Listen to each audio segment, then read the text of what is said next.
This is Ivan Fisher conducting the Royal Concertgebouw Orchestra. And he's out of time. And he's not the only one. Almost every famous conductor does it too, and I want to know why. So I asked a former leader of the London Symphony Orchestra, analysed performances from the most famous conductors in the world, and even went to see an orchestral performance in person to investigate. Before trying to get to the bottom of why this is happening, I wanted to check that it is actually happening, and not just because of some simple physics. Some people seem to think that the speed of sound may be the reason conductors seem ahead of the beat. Light travels about 880,000 times faster than sound, so that could explain why they seem out of time. We can use some maths to calculate the difference in time it would take for sound versus light to travel from the back of the concert hall to the stage. It works out to about 0.087 seconds. which looks something like this. Sitting at the very back of the Sydney Opera House, there would be a slight visible delay between hearing the orchestra and seeing the conductor move. But it would be the same with the players, and that's not the case. So instead, we can just use some simple deduction. We can see that in the same shot as the conductor, the players are properly synced with the audio, and the conductor is not. Therefore, there is a delay between what the conductor's doing and what the rest of the orchestra's doing. So if conductors aren't in time, what exactly is it that they do? Well, I wanted to ask someone who really knows what they're talking about. This is Adrian, and he's going to help us find some answers. The purpose of a conductor is to hold a score together, to study the music and to bring an interpretation to a cohesive point where things make sense. Classical works, I mean, you can play Mozart symphonies and things that are well known, but also have a pretty steady pulse.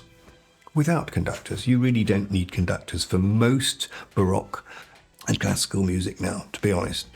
That's to play them. But in order to have an interpretation, which I suppose you could argue, in order to be able to blame someone if it goes wrong, and it's all down to them if it goes well, you know, the conductor gets all the praise. So in a broad sense, the conductor is responsible for the overall creative and musical decisions that an orchestra makes, perhaps in a similar way to a producer or a mix engineer in pop music. But practically speaking, what does that look like? I suppose the most important side of conducting is how you rehearse. And when the conductor gets on stage in the performance, his flamboyance is, to be honest, if people are going to be very truthful, it's aimed at the audience.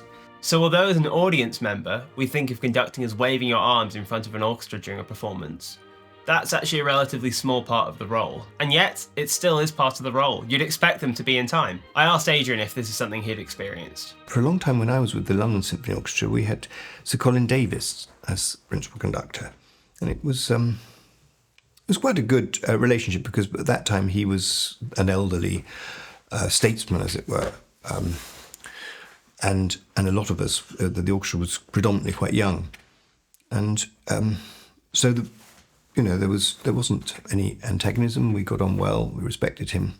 He used to get frustrated with the fact that the orchestra tended to play behind the beat. You know, he would give this bar, and in fact, I remember once talking to a colleague. It becomes particularly ominous if you're trying to play pizzicato. That's when the strings are plucking, and for everyone to come in together on a pizz. It's quite fascinating. So, but it would never go, but. It was always, but.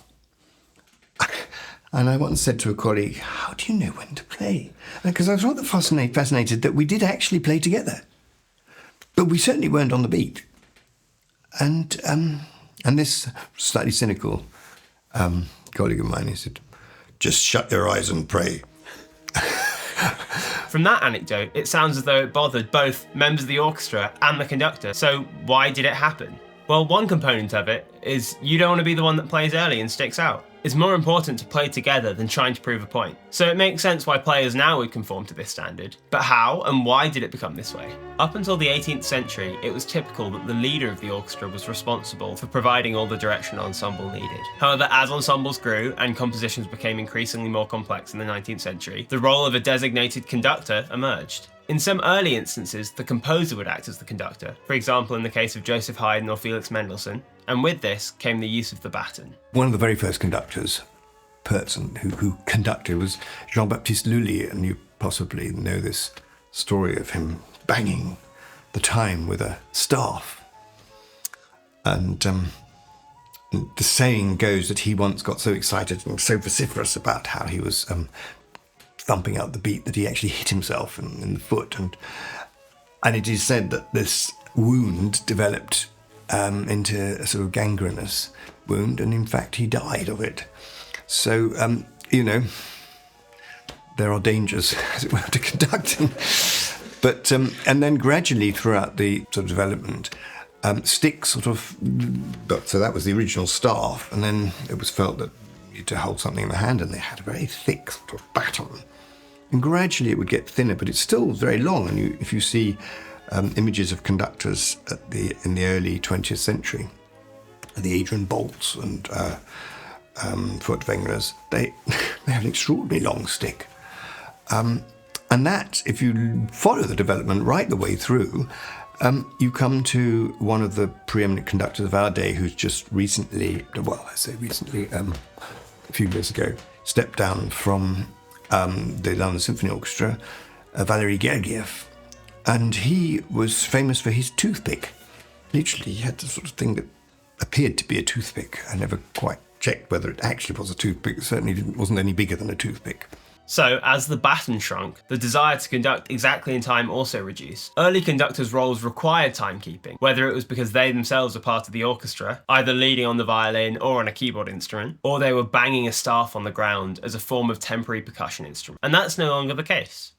And that's in part because it's not necessary. As Adrian mentioned before, most Baroque or classical music can be played without a conductor, as the musicians are more than capable of maintaining a steady pulse on their own, as long as they all know what tempo to start with. And that's easy enough when the piece has one tempo throughout. But if that isn't the case, you need someone to set new tempos throughout the piece or manage the rubato across the orchestra. There's an important distinction between someone setting the tempo, which is very necessary, and keeping everyone in time, which isn't so much, especially at a professional level. But you might as well, right? Surely it'd be easier for everyone if you did. Well, it might be that you actually lose out on how expressive you can be. In a way, you could argue that for an orchestra to be able to react to what a conductor is doing, how can they actually play on the beat? Because then there's no reaction. It's really the conductor who is, as it were, conducting his CD or a record, But there are instances where the practicalities of playing on the beat. I mean, once the music is going and there is a pulse, in some ways it behoves the conductor to go along with it and not just get in the way and just keep the thing chugging. That's going to be obviously on the pulse. But at the beginning, I mean, if I were to start, say, one of the great iconic beginnings in music is Beethoven's Fifth. Now, most serious, as it were, in inverted commas, educated conductors would give you this beat and you would go ba-ba-ba-bum. I have played it for sort of student concerts or wherever where the conductor's not been such a conductor, and you get ba-ba-ba-bum, ba-ba-ba-ba. Now that may get everyone to play together, but it's completely missing the impulse. The impulse is a sort of bounce off that energy of the first beat where there's no music. Ba-ba-ba-bum. And it also means that the three notes that follow that first note have a direction towards the next bar, rather than those three notes being sort of calculated like a machine. Da-da-da-da. It's ba-ba-ba-bum, ba-ba-ba-bum. Half of the expression that the conductor has to offer comes after the beat. Watch this clip of Marek Janowski. That doesn't tell you much other than when to play. This, however, paints a picture of how to play it.